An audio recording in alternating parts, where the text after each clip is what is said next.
ብዙ የምናለቅስበት ምክንያት አለ። ለቅሷችን ይለያያል እንጂ ሁላችንም አልቃሾች ነን በዚህ ዘመን። ማን ነው የሰላም ጉዳይ ማን ነው ማያስለቅስ?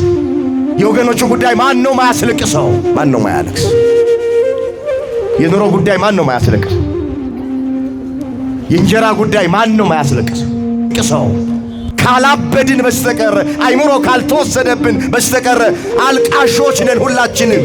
የሚያለቅሱ ሰዎች እንቆቅልሻቸው ይፈታል፣ ታሪካቸው ይቀየራል፣ ጥያቄያቸው ይመለሳል።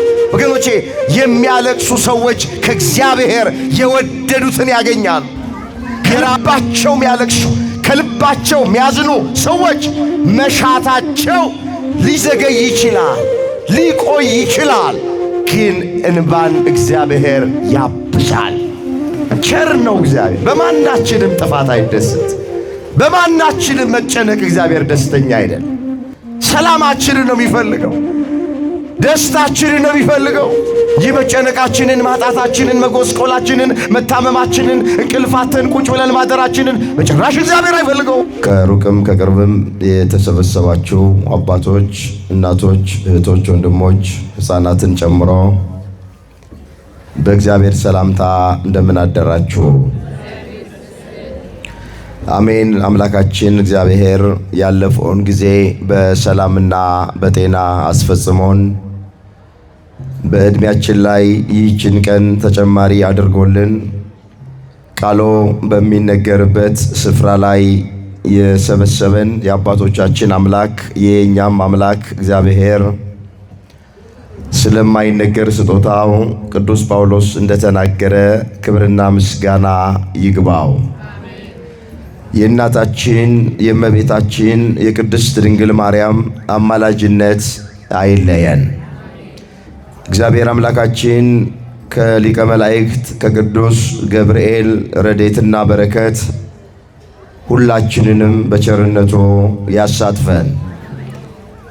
እግዚአብሔር አምላካችን በጉባኤያችን መካከል ተገኝቶ የተሰወረውን የወንጌል ምስጢር ለሁላችን ገልጦ የሚረባንንና የሚጠቅመንን ነገር እንዲያስተምረን የእሱ ቅዱስ ፈቃዶ ይሆነልን። ብዙ ጊዜ እንደምንነግራችሁ እግዚአብሔር የሚሰማው የሚሰሙትን ነው። የሚሰሙ ሰዎች ይሰማሉ። የማይሰሙ ሰዎች እንዴት ሊሰሙ ይችላሉ? ስለዚህ እኛ ስንጸልይ እግዚአብሔር እንዲሰማን ከፈለግን እግዚአብሔር በአባቶች እያደረ በመምህራን እያደረ ቃሉን ሲናገር የመስማት ልምድ ሊኖረን ያስፈልጋል። በተለይ በዚህ ዘመን እግዚአብሔርን የምናደምጥበት እግዚአብሔርን የምንሰማበት ዘመን ነው። ይሄ ዘመን የአባቶቻችን አምላክ እግዚአብሔር በጉባኤያችን መካከል ተገኝቶ የቃሉን ደጅ ለሁላችንም ከፍቶ የሚረባንን የሚጠቅመንን ነገር እንዲያስተምረን የእሱ ቅዱስ ፈቃዶ ይሆነልን። የምንፈልገውን ሳይሆን የሚያስፈልገንን እግዚአብሔር ያስተምረን። በሚኖረን ቀሪ ሰዓት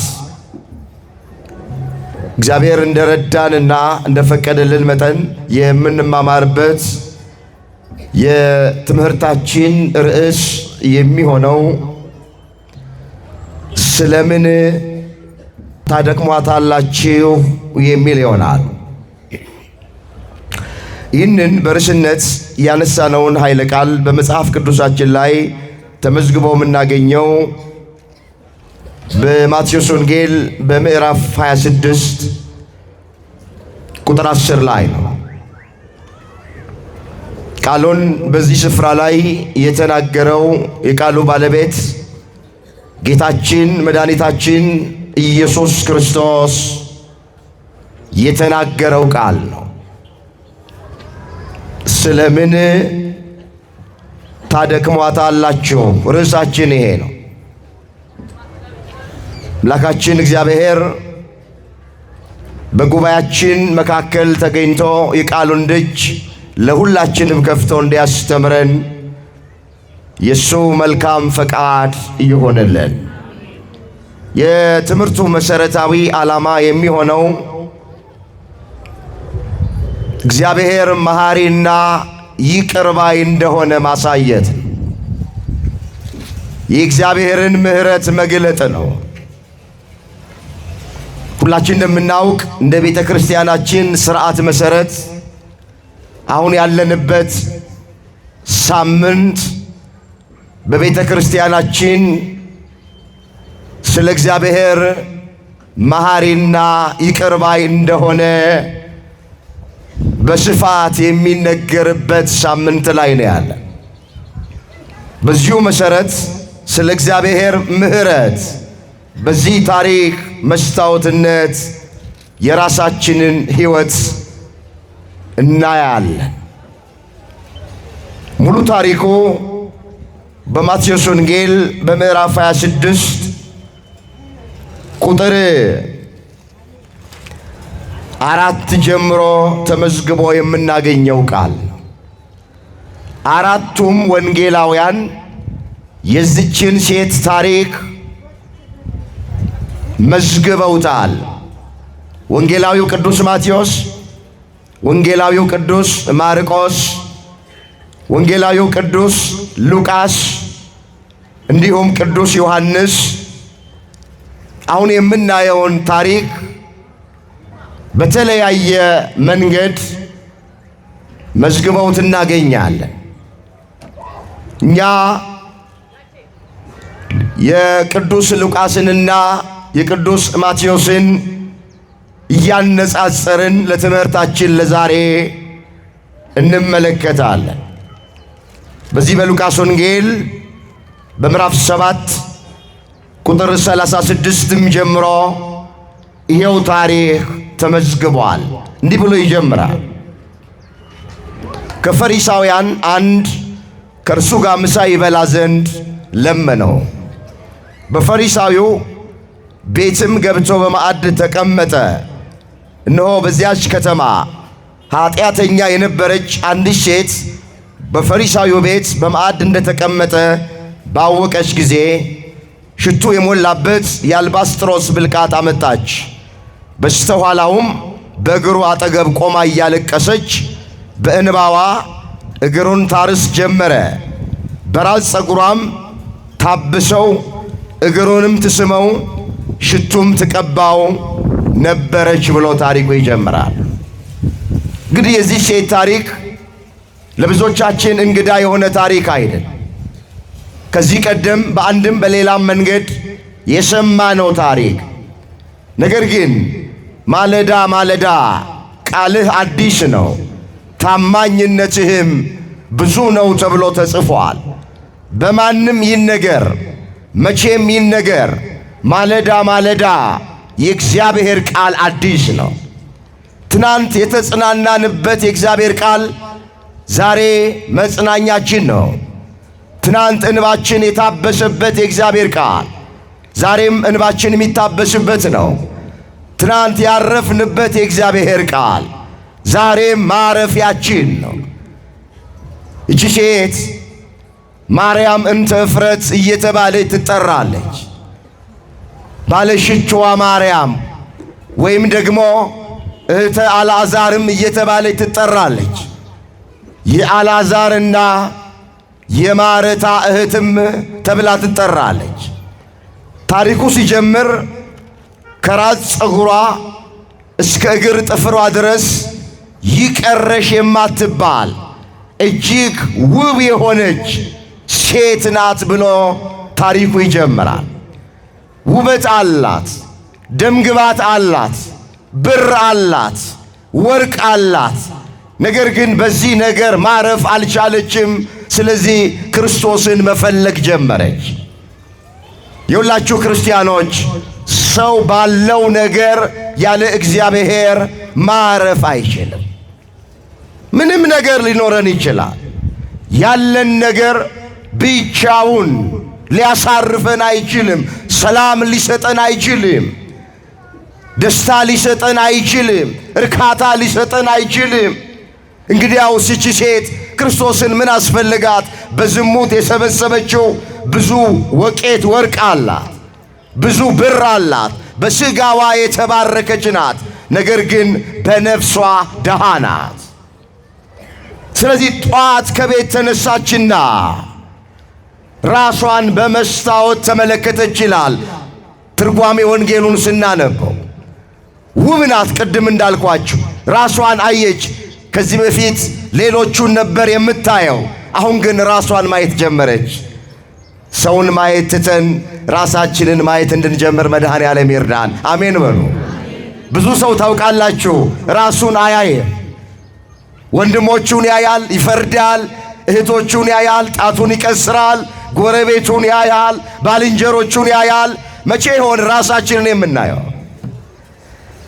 ሴቲቱ እስካሁን ድረስ ሌሎችን ነበር የምታየው። ሌሎቹን ማየት ተወችና መስታወት ፊት ቆማ ራሷን ማየት ጀመረ። እንደዚህ ማማር፣ እንደዚህ መዋብ ብቻውን ምን ዋጋ አለው? መጨረሻ መሞቴ አይቀርም። ደግሞ ዕድሜ ዘመኔን በዝሙት ኖሬ ቤተ መቅደስ የተባለ ሰውነቴን አርክሼ አቆሽሼ ተጠርቼ መሄዴ አይቀርም፣ መሞቴ አይቀርም። ከመሞቴ በፊት ንስሐ እገባለሁ ብላ እቺ ሴት በራሷ ላይ ወሰነች ይላል መጽሐፍ። የወላችሁ ውበት ሐሰት ነው፣ ደምግባትም ከንቱ ነው። እግዚአብሔርን የምትፈራ ሴት እሷ ትመሰገናለች ተብሎ ተጽፏል። ውበት ብቻውን ሐሰት ነው። ደምግባት ብቻውን ሐሰት። እግዚአብሔርን የምትፈራ ሴት እሷ ትመሰገናለች። የሁላችሁ ውበት ማለት እግዚአብሔርን መፍራት ማለት።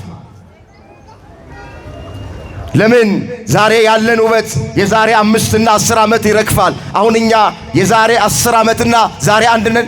እስኪ በደንብ ራሳችሁን ይው፣ በደንብ ራሳችሁን ይው። ደግሞ ከዛሬ 5 እና 10 ዓመት አሁን እንዳለን ምን ቀጥል ይመስላችኋል? ውበት ሐሰት ነው እናንተ። ደም ግባት ከንቱ ነው። እግዚአብሔርን መፍራት ነው ውበት ማለት፣ ጥበብ ማለት እሱ ነው። እግዚአብሔርን መፍራት፣ እግዚአብሔርን ማወቅ። ስለዚህ እንደዚህ ተውቤ እንደዚህ አምሬ ነገር ግን በኃጢአት ኖሬ ሥጋዬን እየሸጥኩኝ በዝሙት እየተመላለስኩኝ ከምሞት ንስሐ መግባት አለብኝ፣ ክርስቶስን መፈለግ አለብኝ ብላ ከቤቷ ወጣች ይላል። ቅድም እንዳነበብነው ጌታችን ኢየሱስ ክርስቶስ ስምዖን በሚባል ቤት ውስጥ ግብዣ ቀርቦለት በእንግድነት በቤት ውስጥ እየተስተናገደ ነው ያለ። ልክ ወደዛ ጉዞ ጀመር ይችላል። ጉዞ ስትጀምር መንገድ ላይ ጠላት ዲያብሎስ በወጣት ወንድ አምሳል ተገለጠና አንቺ ሴት ወዴት ትሄጃለሽ አላት። ሴቲቱ ዝም አለች። እየሄደች ያለችው ወደ ክርስቶስ ነው። ክርስቶስን ፈለጋ ነው እየሄደች ያለችው። አንቺ ባትነግሪኝ እኔ ነግርሻለሁ፣ ፍቅሩ ያላለቀለት ወንድ መጥቶብሽ እሱን ሽቶ ልትቀቢው እየሄድሽ ነው አላት። ልክ ብለሃል አለችው። እየፈጠነች መሄድ ጀመረች። እንደገና ለሁለተኛ ጊዜ ጠላት ዲያብሎስ በወጣት ወንድ አምሳል ተገለጠ። አንቺ ሴት ወዴት ትሄጃለሽ አላት። ሴቲቱ አሁንም ዝም አለች። አንቺ ባትነግሪኝ እኔ ነግርሻለሁ፣ በጥቂት ድካም ብዙ ዋጋ የሚከፍል ወንድ መጥቶብሽ እሱን ሽቱ ልትቀቢው እየሄድሽ ነው አላት። ልክ ብለሃል አላለች። አንዴም ሁለቴም ሶስቴም ጠላት ዲያብሎስ በሰው አምሳል ተገልጦ ሊያሰናክላት ሞከረ። እሷ እየፈጠነች ወደ ጌታችን መገስገስ ጀመረች።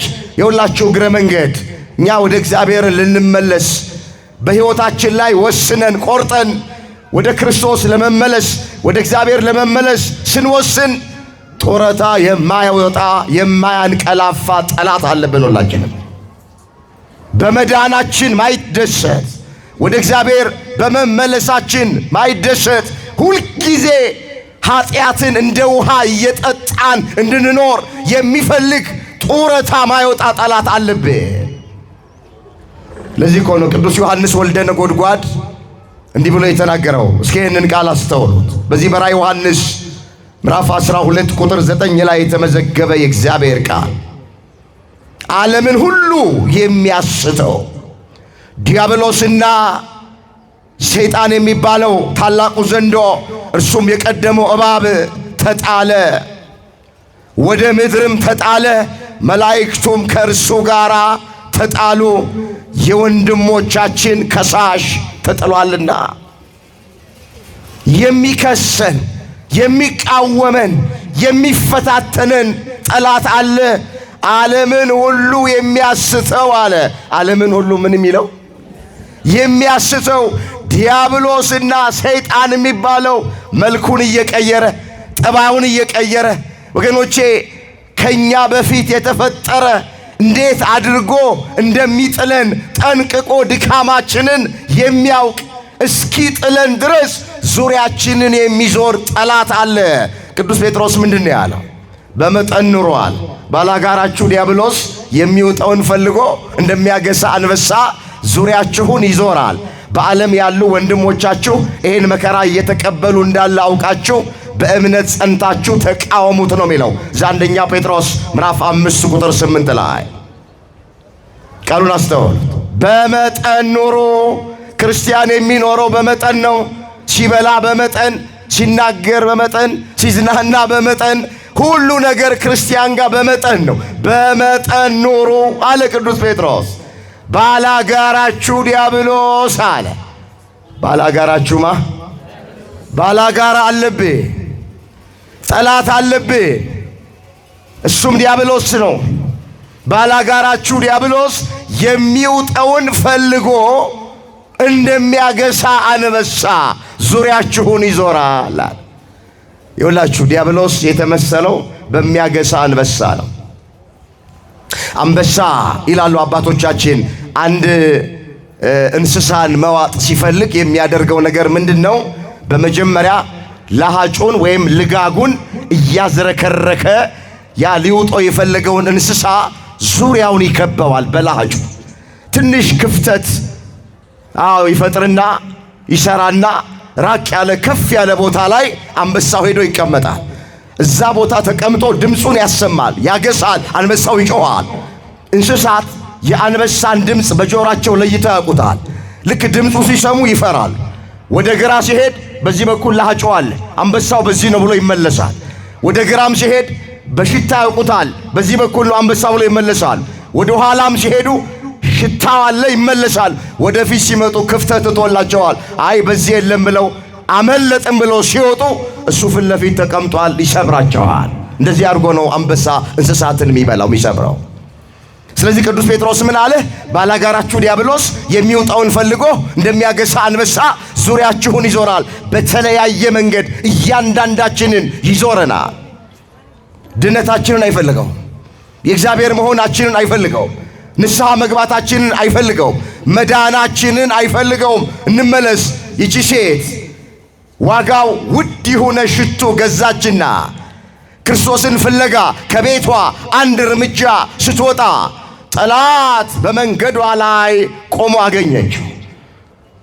ቅዱስ ዮሐንስ ምንድን ነው ያለው? ሌባው ሊሰርቅ ሊያርድ ሊያጠፋ እንጂ ስለሌላ አይመጣም። እኔ ግን አለ ሕይወት እንዲሆንላችሁ ሕይወት እንዲበዛላችሁ መጣው ተብሎ ተጽፏል። የዮሐንስ ወንጌል ምዕራፍ 10 ቁጥር 10 ላይ የተመዘገበ የእግዚአብሔር ቃል። ቃሉን አስተውሉት። ሌባው ሊሰርቅ ሊያርድ ሊያጠፋ እንጂ ስለሌላ አይመጣም። ሌባ የተባለ ጠላታችን ዲያብሎስ ነው። አዳምና ሔዋንን ሰርቆ ከገነት ያወጣ፣ ሸንግሎ ከገነት ያወጣ፣ ዋሽቶ ከገነት ያወጣ ሌባው ዲያብሎስ ሊሰርቅ ሊያርድ ሊያጠፋ እንጂ ስለሌላ አይመጣም። እኔ ግን አለ የድንግል ልጅ አማኑኤል ሕይወት እንዲሆንላችሁ ሕይወት እንዲበዛላችሁ መጣው አለ። ክርስቶስ የመጣው ሞቶ ሕይወቱን ሊሰጠን ነው። ክርስቶስ የመጣው እርቃኑን ሆኖ ጸጋውን ሊያለብሰን ነው። ክርስቶስ የመጣው ተዋርዶ ሊያከብረን ነው። ክርስቶስ የመጣው በነፃነት እንድንኖር ነፃ ሊያወጣን የመጣው። ዲያብሎስ ሌባው ግን የመጣው ሊያጠፋን ሊገድለን የመጣው። ባካችሁ ሕይወት ሊሰጠን የመጣውን እንፈልግ። መድኃኔ ዓለምን እንፈልግ። ሌባውን አንፈልግ፣ ሚሰርቀውን አንፈልግ፣ ገዳዩን አንፈልግ። ባካችሁ እንመለስ ወደ ቀደም። ሴቲቱ ሽቱ ገዛች፣ ጉዞ ጀመረች። ሊያሰናክላት ሞከረ። መጨረሻ ላይ ይላሉ አባቶቻችን ስሙን ስትጠራበት እንደ ጢስ በኖ እንደ ጉም ተኖ ጠፋላት ይላል። ክብር ምስጋና ለአምላካችን ለእግዚአብሔር ይሁን። ከቤት ስትወጡ ስሙን ሳትጠሩ እንዳትወጡ። እናቶቼ፣ አባቶቼ ይሄ ድምፅ የሚሰማችሁ ሰራተኞች ለሥራ ከቤት ከመውጣታችሁ በፊት፣ ተማሪዎች ለትምህርት ከቤት ከመውጣታችሁ በፊት፣ ለየትኛውም አገልግሎት ስንሰማራ በጸሎት የእግዚአብሔርን ስም ሳትጠሩ እንዳትወጡ። እንኳን ሳንጸልይ ወተን ጸልየንም ወተን ከባድ ነው ዘመኑ። እኔ ከምነግራችሁ በላይ እናንተ ጠንቅቃችሁ ታውቁታላችሁ። ስንት የሚጠመድ ወጥመድ አለ፣ ስንት የሚቆፈር ጉድጓድ አለ፣ ስንት የሚመከር ምክር አለ። የእግዚአብሔርን ስም የምንጠራ ከሆነ ስሙ የጸና ግንብ ነው ተብሎ ስለተጻፈ ስሙ ከስሞች ሁሉ በላይ የሆነ ስም ስለሆነ ምንም ነገር ቀድሞ ከፊታችን ቢወጣ ስለ ስሙ ኃይል እግዚአብሔር ያንን ሁሉ ማክሸፍ ማጥፋት ይችላል። አሁንም ስለ ስሙ ሲል ከክፉ ነገር ሁላችንንም ይጠብቀን። መጽሐፍ እንደዚህ ይላል፣ የእግዚአብሔር ስም የጸና ግንብ ነው፣ ጻድቅ ወደሱ ሮጦ ከፍ ከፍ ይላል ተብሎ ተጽፏል። እስኪ ቃሉን አብረን እንበለው። የእግዚአብሔር ስም በሉ እስኪ። የጸና ግንብ ነው፣ ጻድቅ ወደሱ ሮጦ ከፍ ከፍ ይላል። እግዚአብሔር ስለ ስሙ ሲል ሁላችንን ከክፉ ነገር ይጠብቀን። የተቆፈረብንን ጉድጓድ እግዚአብሔር ይድፈንልን። የተመከረብንን ምክር እግዚአብሔር ያጥፋልን። የተበጠበጠውን መርዝ እግዚአብሔር ስለ ስሙ ሲል ያክሽፍልን። ስለዚህ ስሙን በጸሎት ጠርታችሁ ውጡ ነው የምላችሁ። ዝም ብላችሁ አትውጡ። እንመለስ። ሴቲቱም የክርስቶስን ስም ስትጠራበት እንደ ጢስ በኖ እንደ ጉም ተኖ ጠፋላት። ዘላ ስምዖን ቤት ውስጥ ገባች። ክርስቶስ በእንግድነት በስምዖን ቤት ውስጥ ተቀምጧል። እግሮቹን አጣጥፎ እንደ ግብፃውያን አቀማመጥ ይላል ትርጓሜ ወንጌሉ ስታነቡ። ክርስቶስ ቁጭ ብሏል። እግሩ ስር ሄዳ ተደፋች። ይቺ ሴት በዓይነ ሕሊናችሁ ሳሏት። ከተማ ውስጥ በኃጢአተኝነቷ የምትታወቅ ሴት ናት ነው የሚለው። ማህበረሰቡ የተፋት፣ ጣቱን የሚቀስርባት፣ ጀርባውን የሰጣት፣ ሁሉም የሚፈርድባት ብቸኛ ሴት ናት። ዛሬም ኃጢአት፣ ነገም ኃጢአት፣ ሁልጊዜ ሕይወት ድግግሞሽ የሆነባት ሴት ክርስቶስ እግር ስር ሄዳ ተደፋች። በእንባዋ የክርስቶስን እግር ማጠብ ጀመረች። በፀጉሮቿ እግሩን ማበስ ጀመረች። ይሄ ዋጋ ውድ የሆነውን የአልባስጥሮስ ሽቱ ሰበረችና ክርስቶስን ቀባችው ይላል። የቤቱ ባለቤት ስምዖን ይባላል። አያትና ትኩር ብሎ ሴቲቱን በልቡ እንደዚህ ብሎ አሰበ። ነቢይ ነኝ ይላል፣ የእግዚአብሔር ልጅ ነኝ ይላል። እቺ እግሩ ስር የወደቀችዋ ማ መሆኗን ቢያቅ ኖሮ አያቀርባትም ነበረ፣ ያርቃት ነበረ። ኃጢአተኛ ሴት እኮ ናት። እንዴት ነቢይ ነኝ እያለ የእግዚአብሔር ልጅ ነኝ እያለ እንዴት ያቀርባታል ብሎ በልቡ ስምዖን አሰበ። በጣም ይገርማል። ስምዖን ራሱ ኃጢአተኛ ነው፣ ግን ኃጢአተኛዋን ይጸየፋታል። ብዙዎቻችን እንደዚህ ነን። እኛ ራሳችን ኃጢአተኞች ነን፣ ነገር ግን ኃጢአተኛ አንወድ። ምን ያልሰራነው ኃጢአት አለ? በማንም ሰው እኮ ለመፍረድ ሞራል የለንም እኮ እናንተ። በሌሎች ላይ ጣት ለመቀሰር፣ በሌሎች ላይ ለመፍረድ ማን ነው ንጹሕ? ማን ነው እግዚአብሔርን ያልበደለ? ማን ነው እግዚአብሔርን ያላሳዘነ? ስምዖን ለራሱ ኃጢአተኛ ነው። ስምዖን ዘለምጽ ነው የሚባለው። ለምጽ በዚያ ዘመን የኃጢአተኝነት ምልክት ነው። ስለዚህ ለራሱ ኃጢአተኛ ሆኖ ኃጢአተኛዋን ግን ይፈርድባታል።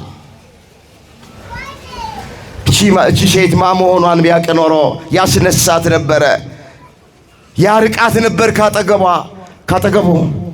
ዲዮ በደለኛ እኮ ናት፣ በኃጢአተኝነቷ እኮ የታወቀች ናት እያለ በልቡ ያወጣ ያወርድ ጀመረ። ልብ ያመላለሰውን ኩላሊት ያጤሰውን የሚያውቅ አምላክ ስምዖን አለው፣ አንድ ምጠይቅ ጥያቄ አለኛል።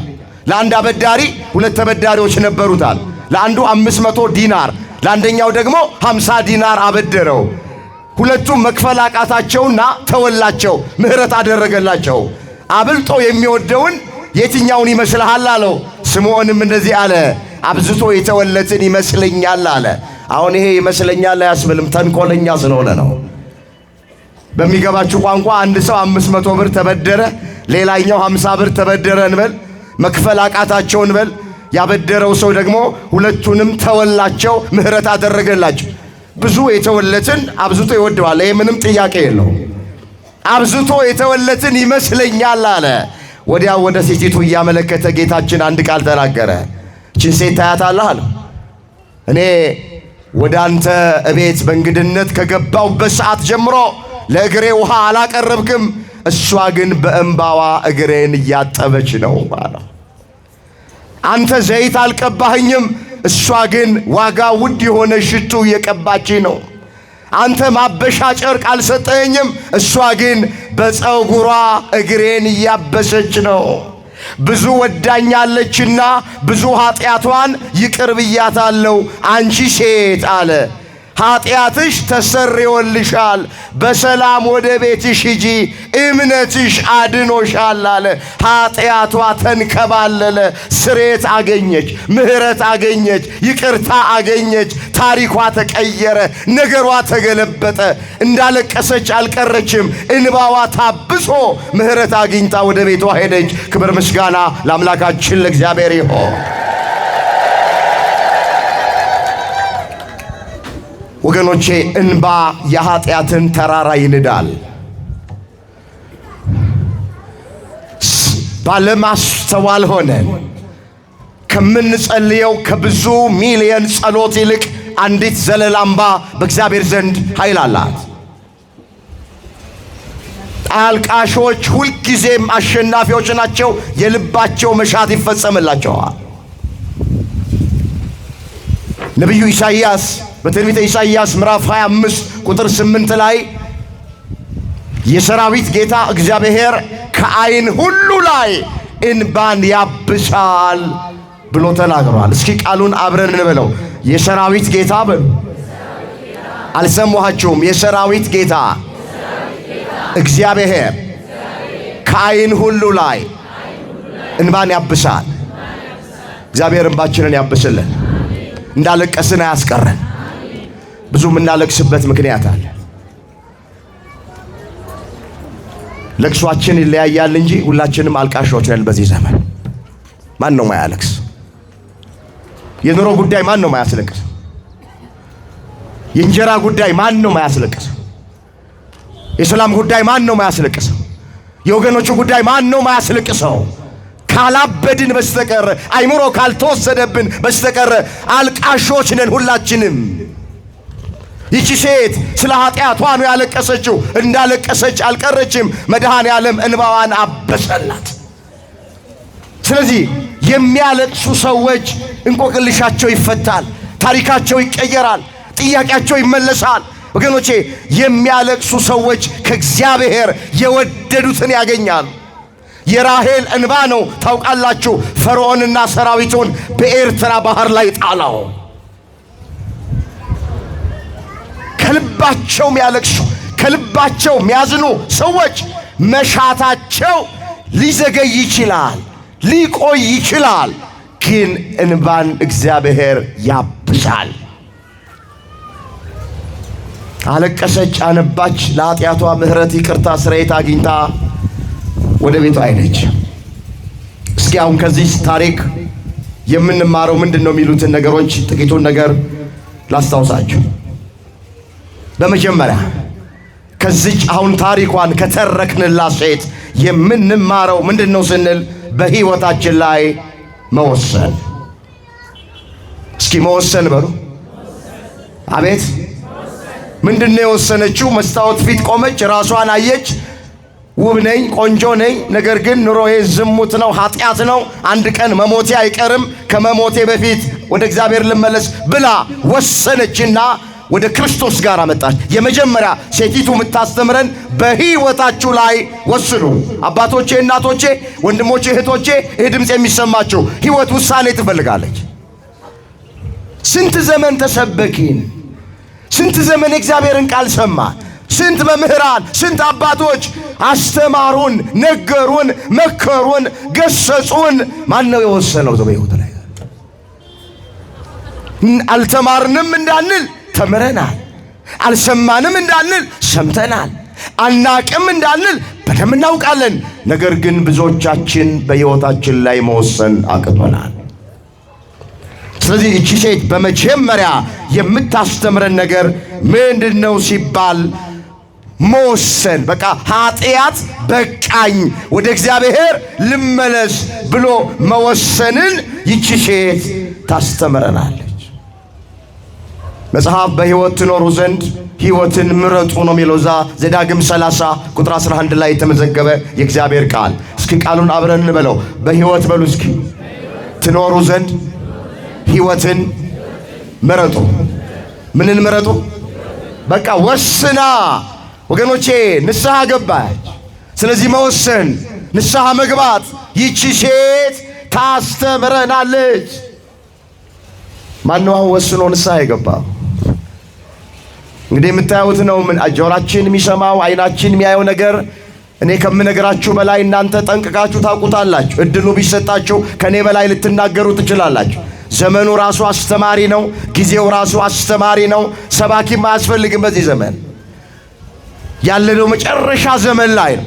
ዓይኖቻችን የሚያዩት ጆሮቻችን የሚሰሙት ነገር ሁሉ ደስ አይልም። ስለዚህ ሁላችሁ በዚህ ዘመን ከኛ የሚጠበቀው ነገር ወስኖ በንስሐ ወደ እግዚአብሔር መመለስ። ሴቲቱ ወሰነች፣ ወደ ክርስቶስ በንስሐ ተመለሰች ነው የሚለው። የመጀመሪያው የምታስተምረን ይሄ። በተሰጠን ጊዜ እንድንጠቀም መድኃኔዓለም ሁላችንን ይርዳል። ሐዋርያው ቅዱስ ጳውሎስ በተወደደ ሰዓት ሰማሁ፣ በመዳን ቀን ረዳሁ። የተወደደ ሰዓት አሁን ነው፣ የመዳንም ቀን አሁን ነው ብሎ ነው የተናገረው። ሁለተኛ ቆሮንቶስ ምዕራፍ 6 ቁጥር 2 ላይ ቃሉን አስተውሉ። በተወደደ ሰዓት ሰማሁ፣ በመዳን ቀን ረዳሁ። እነሆ የተወደደ ሰዓት አሁን ነው፣ የመዳንም ቀን አሁን ነው። የመዳን ቀን መቼ ነው? ንገሩኝ። የመዳን ቀን መቼ ነው? ይኸውላችሁ አሁን ነው የሚልበት ምክንያት ከጥቂት ደቂቃ በኋላ ምን እንደሚሆን ስለማናውቅ ምንም ዋስትና የለን። ከዚህ ተነስተን እቤታችን ስለ መግባታችን እርግጠኛ መሆን አንችል። ብዙ ሰው እንደወጣ የሚቀርበት፣ ጠዋት ያየነውን ሰው ከሰዓት ለማየት ተቸግረናል። ዘመናችን በጣም አጭር ሆኖብናል። ስለዚህ እግዚአብሔር በሰጠን እድል፣ እግዚአብሔር በሰጠን ጊዜ ምክንያት ሳናበዛ፣ ቀጠሮ ሳንሰጥ፣ ነገ ከነገ ወዲያ ሳንል ወስኖ ንስሐ መግባት ሴቲቱ ታስተምረናል። አሁን የብዙዎቻችን ቀጠሮ ሌላው ነው። መንፈሳዊው ነገር፣ ሰማያዊው ነገር፣ የእግዚአብሔር የሆነው ነገር ይደርሳል ብለን ተዘጋጅተናል። ተዘናግተናል። ብዙዎቻችን ተዘናግተናል። የሚቀድመውን ከኋላ አድርገነዋል። ከኋላ ያለውን ከፊት አድርገነዋል። መጽሐፍ የሚለው ምንድን ነው?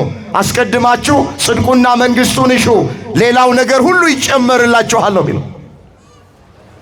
እዛ የማቴዎስ ወንጌል ምዕራፍ 6 ቁጥር 31 ላይ የተመዘገበ እግዚአብሔር ቃል አስቀድማችሁ ጽድቁና መንግሥቱን እሹ፣ ሌላው ነገር ሁሉ ይጨመርላችኋል። እናቶቼ ጽድቁን እናስቀድም፣ አባቶቼ ጽድቁን እናስቀድም። ምንድነው ጽድቁን? ንስሐን አስቀድሙ ነዋ። በጎ ነገሩን አስቀድሙ፣ ሰማያዊውን ነገር አስቀድሙ፣ መንፈሳዊውን ነገር አስቀድሙ፣ ሌላው ነገር ይጨመርላችኋል። በዚህ ምድር ያለው ነገር፣ የሚበላው የሚጠጣው ነገር ወገኖቼ የሚጨመር ነው። በእራት ላይ ዳረጎት ይላሉ አባቶቻችን። ብዙ ሰው ስለሚጨነቀው ነገር፣ ስለ ዓለማዊ ነገር፣ ስለሚያልፈው ነገር፣ ስለሚጠፋው ነገር ይጨነቃል። እንቅልፉን አጥቶ ይወጣል ይገባል። ስለ ሰማያዊው ነገር፣ ስለ እግዚአብሔር ነገር ወገኖቼ፣ ስለ ዘላለማዊው ነገር ብዙዎቻችን ተዘናግተናል። በተሰጠን ጊዜ እንድንጠቀም አምላካችን እግዚአብሔር ሁላችንን ያግዘን። ማነው አሁን የንስሐ አባት ያለው? እስኪ አባቶቼ ራሳችሁን ይሁ፣ እናቶቼ፣ ወንድሞቼ፣ እህቶቼ ራሳችሁን ይሁ። ስንቶቻችን ነው የንስሐ አባት ያለን? የንስሐ አባት ያለን ሰዎች ከንስሐ አባቶቻችን ጋር እንገናኛለን? የንስሐ አባት ያለን ሰዎች ንስሐ ገብተናል? ቅዱስ ሥጋውን ክቡር ደሙን ተቀበለናል? ተዘጋጅተናል? እኔ ገርመኛል። ሰው እሞታለሁ ብሎ እድር ይገባል፣ እሞታለሁ ብሎ ግን ንስሐ አይገባም። ብዙዎቹን አሁን የሚያስጨንቃቸው የእድር ጉዳይ ነው። የእድር ጉዳይ የሚያስጨንቀንን ያክል የንስሐ ጉዳይ ግን አያስጨንቀን። እድር እኮ ድንኳን ተጋይ ፍለጋ ነው። እድር እኮ ወገኖቼ ዜማና ግጥም እየደረደረ አልቅሶ የሚያስለቅስ ፍለጋ እኮ ነው። እድር እኮ ንፍሮ ቀቃይ ፍለጋ እኮ ነው። እድር ፍራንክ ለማግኘት ነው። እድር ምድራዊ ነው። አያስፈልግም፣ አልወጣንም፣ ምድራዊ ነው። ንስሐ መግባት ዘላለማዊ ነው። ከእግዚአብሔር ጋር የሚያኖር ነው። ምህረት የሚያሰጥ ነው። ስርየት የሚያሰጥ ነው። ይቅርታ የሚያሰጥ ነው። ስለዚህ እቺ ሴት የምታስተምረን በመጀመሪያ ወስኖ በንስሐ ወደ እግዚአብሔር መመለስ። ወደ ማን መመለስ? ወደ እሱ እንድንመለስ መድኃኔዓለም ሁላችንን ይርዳል። የሁላችሁ አገራችን እንደዚህ አይነት አጣብቂኝ ውስጥ ብትገባ፣ ኑሮ ቢወደድብን፣ እኛም ባለን ነገር ደስተኛ መሆን ቢያቅተን፣ ምክንያቱ ሌላ እንዳይመስላችሁ። በማንም ሰው ላይ ጣታችሁ እንዳትቀስሩ። የእያንዳንዳችን አስተዋጽኦ አለበት። በማንም ሰው እንዳትፈርዱ። የኛም አስተዋጽኦ አለበት። የእያንዳንዳችን ሕይወት አስተዋጽኦ አለበት። ድካም፣ መተላለፍ፣ ኃጢአት የሚባለው ነገር አስተዋጽኦ ኖሮ ነው አገሪቱ እንደዚህ አይነት እመቀመቅ ውስጥ የገባችሁ፣ እንደዚህ አይነት አጣብቂኝ ውስጥ የገባችሁ። ኑሮ እንደዚህ የተወደደብን፣ ነገሮች በሙሉ የተበለሻሹት የኛ እግዚአብሔርን መበደል፣ እግዚአብሔርን ማሳዘን ነው። በተሰጠን ጊዜ እንድንጠቀም መድኃኔዓለም ሁላችንን ይርዳል። እስኪ የመጽናናት በሉ ዘመን እንዲመጣላችሁ ንስሐ ግቡ። ዛ የሐዋርያት ሥራ ምዕራፍ 3 ቁጥር 19 ላይ የተመዘገበ እግዚአብሔር ቃል የመጽናናት ዘመን እንዲመጣላችሁ ንስሐ ግቡ። የመጽናናት ዘመን የሰላም ዘመን፣ የመጽናናት ዘመን የበረከት ዘመን፣ የመጽናናት ዘመን የጤንነት ዘመን፣ የመጽናናት ዘመን የደስታ ዘመን፣ በሰላም ወጥተን በሰላም እንገባበት ዘመን እንዲመጣላችሁ መፍትሄው አለ መጽሐፍ ንስሐ ግቡዋል። ያለ ልዩነት ሁሉም ወደ እግዚአብሔር መመለስ አለበት። የመጀመሪያ ሴቲቱ የምታስተምር ይሄ ነው። ወደ ሁለተኛው ይላል። ሁለተኛ ከላይ ታሪኳን የተረክንላት ሴት የምታስተምረን በማንም ሰው ላይ አለመፍረድን ታስተምረናለች። በማንም ሰው ላይ ምን አለ ማለት? አለመፍረድ። ስምዖን በእሷ ላይ ፈርዶባታል። ምን እያለ? ይህች እኮ ኃጢአተኛ ናት፣ ይህች እኮ በደለኛ ናት፣ ማንነቷን ቢያቅ ኖሮ ያገላት ነበረ፣ ያርቃት ነበረ፣ እንዴት ያቀርባታል ብሎ በልቡ አስቧል። እሷ ግን ምንም አልተናገረችም። ስምዖን ነግሬያቸዋለሁ፣ ለራሱ ኃጢአተኛ ነው፣ ግን ኃጢአተኞችን የሚጸየፍ የሚጠላ ነው። እንደዚህ እንዳታደርጉ።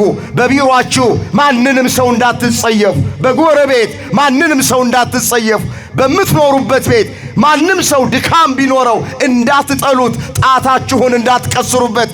እኛን እግዚአብሔር እንደተሸከመ ባልንጀሮቻችንን መሸከም አለብን። እኛ አሁን በአባቶች የሚፈርዱ አሉ፣ በመምህራን የሚፈርዱ አሉ፣ በካህናት የሚፈርዱ አሉ፣ በመነኮሳት የሚፈርዱ አሉ፣ በአገልጋዮች የሚፈርዱ አሉ። በማንም ሰው አትፍረዱ። መጽሐፍ ምን ይላል? እንዳይፈረድባችሁ ምን አትበሉ?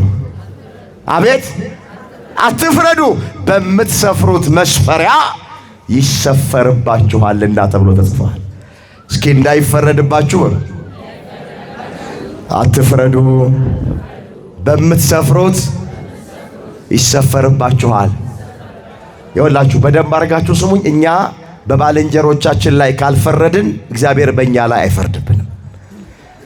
እኛ በሰው ላይ ካልፈረድን እግዚአብሔር በእኛ ላይ አይፈርድብንም። እኛ ግን በሰው ላይ የምንፈርድ ከሆነ እግዚአብሔር በእኛ ላይ ይፈርድብናል። ትዝ ይላችኋል ዮሐንስ 8 ቁጥር 1 ላይ ያለው ታሪክ። ሴቲቱ ስታመነዝር አገኟትና ፈሪሳውያን አንጠልጥለው ወደ ክርስቶስ አመጣዋት። ምን እያሉ? ይቺ ሴት ስታመነዝር አግኝተናታል። ሙሴ እንደነዚህ ያሉት በድንጋይ ተወግረው እንዲሞቱ ያዛል። አንተ ስለሷ ምን ትላለህ አሉት። ትወገር ቢል የእግዚአብሔር ልጅ ነኝ ይላል፣ ግን ጨካኝ ነው ሊሉት ነው። አትወገር ብሎ ቢል ደግሞ ሕጋችንን ኦሪታችንን ሻረ ብለው ሊከሱት ነው። ሁለት ነገር በልባቸው ይዘው ነው የመጡት። የልባቸውን አወቀና ባጭሩ ምን አላቸው? እሷ የሰራችውን ኃጢአት ያልሰራ ሰው ካለ በድንጋይ ድንጋይ ወርውርባታል፣ ይጫንባት፣ ይምታት በድንጋይ አለ። እርስ በርሳቸው ተያዩ። እሷ የሰራችውን ኃጢአት እነሱም ሰርተውታል። ከትልቅ እስከ ትንሽ ድረስ አንዳንድ እያሉ ከአዳራሹ ውስጥ ወጡ። ሴቲቱ ብቻዋን ቆማለች። አንቺ ሴት አላት፣ ከሳሾችሽ ወዴት አሉ አላት። የት እንዳሉ አላውቅም አለች።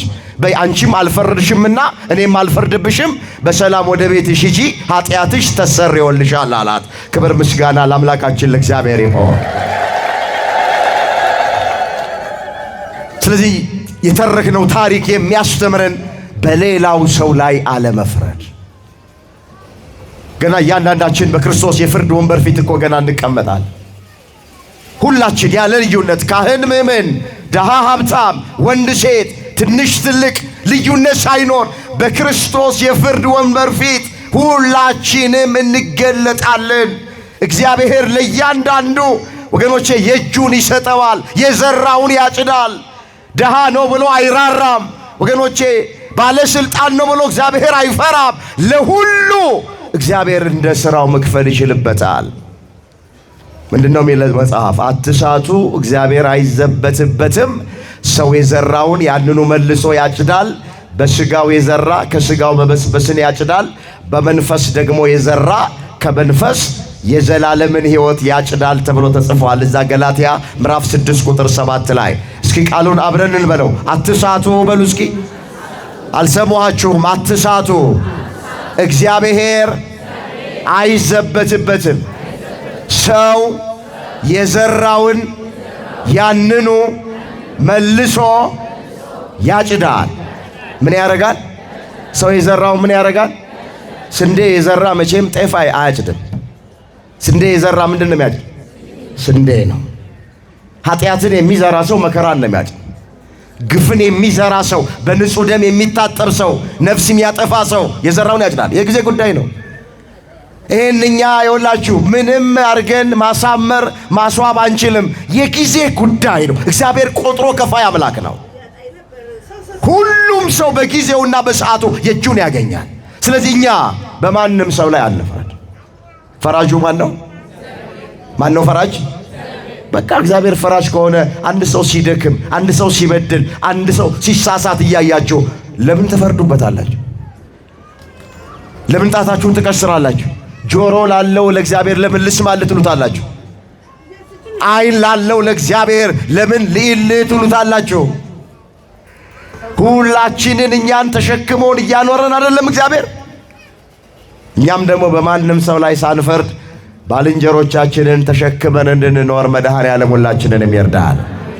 የመጨረሻው ከዚህ ሴት የምንማረው የእግዚአብሔርን መሐሪነት እንማራል። ስንነሳ የተናገርነው ቃላል በቤተ ክርስቲያናችን በዚህ ሳምንት ስለ እግዚአብሔር ምሕረት በስፋት የሚነገርበት ሳምንት ነው። በደላ መዝሙሩ ወመኑ መሐሪ ዘከማከ የሚል ነው። እንዳንተ ያለ ይቅር ባይ ማን ነው የሚል ነው። ስለዚህ እግዚአብሔር ምሕረቱ የበዛ መዓቱ የራቀ እንደሆነ በተለያየ መንገድ የሚነገርበት ሳምንት ላይ ርዕሱንም ያነሳ ነው። ከዚህ ተነስተን በቃ የእግዚአብሔርን ምሕረት እናያለን። በዚህ ሴት በደለች፣ ኃጢአት ሰራች፣ ተላለፈች፣ ማረኝ አለች፣ ይቅር በለኝ አለች። ምሕረቱ የበዛ ስለሆነ በማንም ሰው ጥፋት ስለማይደሰት ልመናዋን፣ ጸሎቷን፣ ንስሐዋን፣ እንባዋን ተመለከተና ማራት ይላል። ሁላችንንም እግዚአብሔር ይማረን። ይኸውላችሁ ትምህርቱ ተስፋ እንድትቆርጡ አይደለም። እባካችሁ የእግዚአብሔርን ምሕረት እናስተውለው። እግዚአብሔር መሐሪ ነው። እግዚአብሔር ይቅር ባይ ነው። መጽሐፍ እንዳንተ ያለ መሐሪ ከቶ ማን ነው ተብሎ በዛ በትንቢተ ሚክያስ ምዕራፍ 7 ቁጥር 18 ጀምሮ ተመዝግቧል። እስኪ ቃሉን ከኔ ቀጥላችሁ ተናገሩ። እንዳንተ ያለ በሉ እስኪ። እንዳንተ ያለ መሐሪ ማን ነው? እንደ እግዚአብሔር ያለ መሐሪ አለ ወገኖቼ? ስለዚህ ታሪኩ የሚያስተምረን እግዚአብሔር መሐሪ እንደሆነ፣ እግዚአብሔር ይቅር ባይ እንደሆነ ነው። ተስፋ አትቁረጡ በሕይወታችሁ። ጠላት ዲያብሎስ ኃጢአት ያሰራና ተስፋ ያስቆርጠናል። ያንቺ ነገር አበቃልሽ፣ ያንተ ነገር አበቃልህ፣ ንስሐ ብትገባ ወደ እግዚአብሔር ብትመለስ ይቅር አይልህም ብሎ በቃ የበሰበሰ ዝናብ አይፈራም ብለን ኃጢአት ውስጥ ተጨመላልቀን እንድንኖር ያደርጋል። ግን የውላችሁ ቤተ ክርስቲያን ስንመጣ እግዚአብሔር መሐሪ እንደሆነ ቤተ ክርስቲያን ታስተምረናለች። እግዚአብሔር ይቅር ባይ እንደሆነ ቤተ ክርስቲያን ትነግረናለች። ቃሉ ይነግረናል። ተስፋ እንዳትቆርጡ በሕይወታችሁ። ዳዊት ምን ብሎ ነው የዘመረው? በዚህ በዳዊት መዝሙር በመዝሙር 102 ቁጥር 8 ላይ የተመዘገበ ቃል እንደዚህ ይላል። አስተውሉት እስኪ ይህንን ኃይለ ቃል። እግዚአብሔር ብሎ ይጀምራል። መሐሪና ይቅር ባይ ነው፣ ከቁጣ የራቀ ምሕረቱ የበዛ፣ ሁልጊዜ አይቀስፍም፣ ለዘላለም አይጥልም። እንደ ኃጢአታችን አላደረገብንም፣ እንደ በደላችን አልከፈለንም። ሰማይ ከምድር ከፍ እንደሚል እንዲሁ እግዚአብሔር ምሕረቱ በሚፈሩት ላይ ጠነከረ ነው የሚል። በቃ ምሕረት የእግዚአብሔር የባህሪው ነው። የእግዚአብሔር ልጆች እግዚአብሔር የማይችለው አለመማር ብቻ ነው የማይችለው። አሁን እግዚአብሔር በባህሪው ፍቅር ነው እንላለን አይደለም? እግዚአብሔር እንደገና በባህሪው መሐሪ ነው። ማረን ካልነው ይምረናል፣ ይቅር በለን ካልነው ይቅር ይለናል። ሴቲቱን ማረኝ ብላ ስትለው ማራት። የክርስቶስን ምሕረት የምናይበት ታሪክ፣ የእግዚአብሔርን ምሕረት የምናይበት ታሪክ። እኛም ደግሞ በምን ውስጥ ምንሆን ምሕረትን ከፈለግን እናገኘዋለን፣ አናጣው። መሐሪ አምላክ ነው። ዳዊት በመዝሙር 135 ቁጥር 1 ጀምሮ ስለ እግዚአብሔር ምሕረት በአንድ ምዕራፍ ውስጥ 26 ጊዜ ነው የተናገረው። ስንት ጊዜ አልኳችሁ? በአንድ ምዕራፍ ውስጥ ብቻ ምን ብሎ ይጀምራል? እግዚአብሔርን አመስግኑት ቸር ነውና አለ። ከዛ ምሕረቱ ለዘላለም ነውና አለ። እስኪ ይህንን ጸሎት በጋራ እስኪ እንጸልየው። የዳዊት መዝሙር 135 ቁጥር 1 ጀምሮ የተመዘገበ ነው። እኔ ቃሉን ስናገር ድምፃችሁን ከፍ አድርጉና የእግዚአብሔርን ምሕረት እስኪ አውጁ። ምሕረቱ ለዘላለም ነው ትላላችሁ። እግዚአብሔርን አመስግኑ ቸር ነውና። እናንተ ብትሉት ምሕረቱ ለዘላለም ነውና እንድትሉ ነው የምፈልገው። እግዚአብሔርን አመስግኑ ቸር ነውና። የአማልክትን አምላክ አመስግኑ፣ የጌቶችን ጌታ አመስግኑ። እሱ ብቻውን ታላቅ ተአምራትን ያደረገ፣ ሰማያትን በብልሃት የሠራ፣ ምድርን በውሃ ላይ ያጸና፣ ብቻውን ታላላቅ ብርሃናትን የፈጠረ፣ ለፀሐይ ቀንን ያስገዛ፣ ለጨረቃና ለከዋክብት ሌሊትን ያስገዛቸው፣ ከበኩራቸው ጋር ግብፅን የመታ፣ እስራኤልን ከመካከላቸው ያወጣ፣ በጸናች እጅ በተዘረጋች ክንድ የኤርትራን ባህር በየክፍሉ የከፈለ፣ እስራኤልን በመካከሉ ያሳለፈ፣ ፈርዖንና ሰራዊቱን በኤርትራ ባህር የጣለ፣ ሕዝቡን በምድረ በዳ የመራ፣ ታላላቅ ነገሥታትን የመታ፣ ብርቶቹን ነገሥታት የገደለ፣ የአሞራውያን ንጉሥ ሴዎንን፣ የባሳንን ንጉሥ ዐግን ምድራቸውን ርስት አድርጎ የሰጠ፣ ለባሪያው ለእስራኤል ርስት እኛን በመዋረዳችን አስቦናልና ከጠላቶቻችንም እጅ አድኖናልና ለሥጋ ሁሉ ምግብን የሚሰጥ የሰማይን አምላክ አመስግኑት። ክብር ምስጋና ለስሙ ይሁን። ምሕረቱ ለዘላለም ነው። ዛሬ ምሕረቱ ለመቼ ነው? ምሕረቱ እስከ መቼ ነው? የማ በቃ ይውላችሁ፣ ስትወጡ፣ ስትገቡ፣ ስትቀመጡ፣ ስትነሱ፣ በምንም አይነት ሕይወት ውስጥ ብትሆኑ የእግዚአብሔር ምሕረት ዘላለማዊ እንደሆነ ከኛ ኃጢአት የእግዚአብሔር ምሕረት እንደሚበልጥ እያሰባችሁ ተንቀሳቀሱ። ተስፋ እንዳትቆርጡ። እግዚአብሔር ሀገራችንን ይማርልን፣ ወገኖቻችንን ይማርልን። በቃ የኛ ድርሻ ማራት ኢትዮጵያን እያሉ መጸለይ፣ ሕዝባችንን ማርልን፣ ቤተ ክርስቲያንን ማራት፣ እኛንም ማረን እንበለው። በምህረቱ ባለጸጋ ነው። ቸር ነው እግዚአብሔር። በማናችንም ጥፋት አይደሰት። በማናችንም መጨነቅ እግዚአብሔር ደስተኛ አይደለም። ሰላማችንን ነው የሚፈልገው። ደስታችንን ነው የሚፈልገው።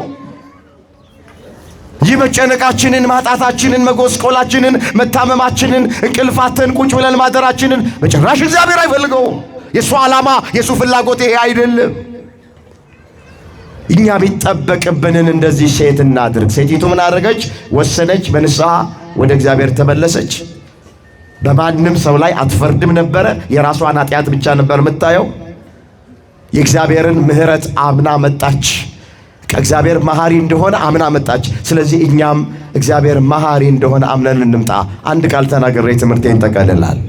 ሐዋርያው ቅዱስ ጳውሎስ በኤፌሶን ለሚገኙ ክርስቲያኖች ስለ እግዚአብሔር ምሕረት እንዲህ ብሎ ተናገረ። እግዚአብሔር አለ በምሕረቱ ባለጸጋ ስለሆነ ከወደደን ከትልቅ ፍቅሩ የተነሳ በበደላችን እንኳን ሙታን በነበርን ጊዜ ከክርስቶስ ጋር ሕይወትን ሰጠን ብሎ ነው የተናገረው። ኤፌሶን ምዕራፍ 2 ቁጥር 4 ላይ የተመዘገበ እግዚአብሔር ቃል።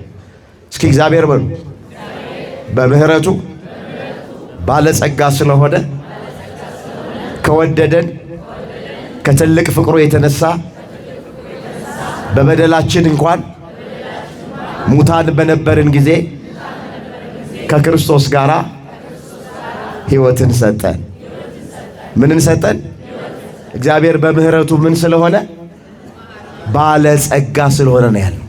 እግዚአብሔር በምህረቱ ምን ስለሆነ? ባለጸጋ ማለት ምን ማለት? ብዙ ያለው ነው አይደል? ሰጥቶ ማያልቅበት ነው አይደል? ስለዚህ እግዚአብሔር በምህረቱ ባለጸጋ ነው ማለት ምህረት አርጎ አያልቅበትም ማለት እኮ ነው። ምህረት አርጎ አያልቅበትም ማለት እኮ ነው። አያችሁ? በምህረቱ ባለጸጋ ነው ማለት እሱ እኮ ነው። ስለዚህ ከዚህ ባለጠግነት እንድንጠቀም፣ ምህረት እንድናገኝ፣ ምህረት እንዲደረግልን፣ በምህረት እንድንመላለስ አምላካችን እግዚአብሔር ሁላችንን በቸርነቱ ይርዳን። ስለምን ታደክሟታላችሁ? ርዕሳችን ይሄ ነው። ይበቃናል። ያስተማረን የመከረን የገሰጸን የአባቶቻችን አምላክ እግዚአብሔር ስሙ ለዘላለም የተመሰገነ ይሁን። ቅዱስ ገብርኤል ከፊት ይምራን፣ ከኋላ ይከተለን። የዛሬ ወር ከቁጥር ሳያገለን መልአኩ ቅዱስ ገብርኤል የልባችን መሻት ተፈጽሞ እንባችን ታብሶ እንቆቅልሻችን ተፈቶ ደስ ብሎን ደግሞ በወሩ ተገናኝተን እንድናመልከው አምላካችን እግዚአብሔርን እንድናመሰግነው ድምፁን መተን ተሰብስበን እንድንሰማ እግዚአብሔር ሁላችንን በቸርነቱ ይርዳን። ቀናችንን እግዚአብሔር ይባርክልን። የሁላችንን መጨረሻ እግዚአብሔር ያሳም